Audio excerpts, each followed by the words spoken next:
네, 20명의 사상자를 낸 진주 방화살인 사건의 피의자 안인득의 얼굴이 공개가 됐습니다. 피해자와 유족들에게 죄송하다는 말도 전했지만 억울하다는 식의 말도 했습니다. 취재기자 연결해서 안인득의 얼굴 공개 당시 상황 그리고 수사 속보도 함께 알아보겠습니다. 차상은 기자. 네, 전국부입니다. 네, 안인득 고개를 숙이던 모습은 없던데, 안인득의 얼굴 어떻게 공개됐습니까? 네, 진주 방화살인 사건의 피의자 안인득의 얼굴은 오후 2시쯤에 공개됐습니다. 안인득은 흉기 난동 당시에 손을 다쳐서 병원 치료가 필요한 상황이었는데 병원에 가기 위해서 경찰서 밖으로 나오는 과정에서 얼굴을 처음으로 드러냈습니다. 어제 오전 구속영장 실질 심사를 받으러 갈 때와 달리 경찰은 안인득의 얼굴에 마스크를 씌우지 않았고 모자도 없었습니다. 취재진 앞에 선 안인득은 피해자와 유족들에게 죄송하다는 말도 했습니다. 한번 들어보겠습니다.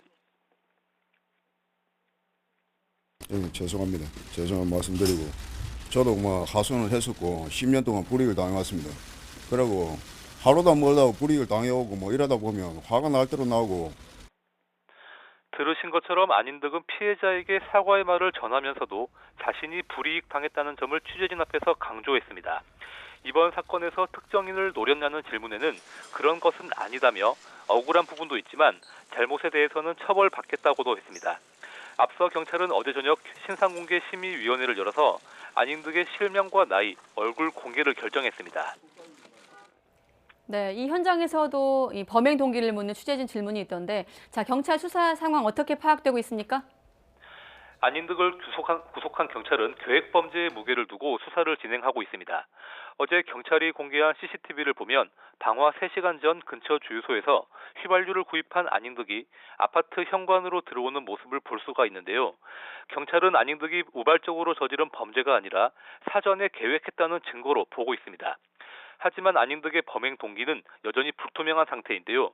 범죄심리분석관이 안인득과 경찰을 나눠보니 단답형 질문에는 어느 정도 정확히 답을 하지만 질문이 구체적이고 길어질수록 논리적인 대화가 힘든 모습을 보였다고 합니다. 경찰은 CCTV 영상과 피해자와 목격자의 진술 등을 종합해 범행 동기를 찾아낸다는 계획입니다. 안인득은 지난 2010년에도 진주도심에서 흉기 난동을 벌인 것으로 드러났습니다.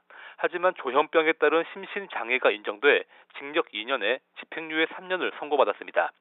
9년 전과는 달리 이번 사건이 사전에 계획된 것으로 드러날 경우에 법원이 어떤 판단을 내릴지도 주목됩니다. 네, 차상은 기자 수고했습니다.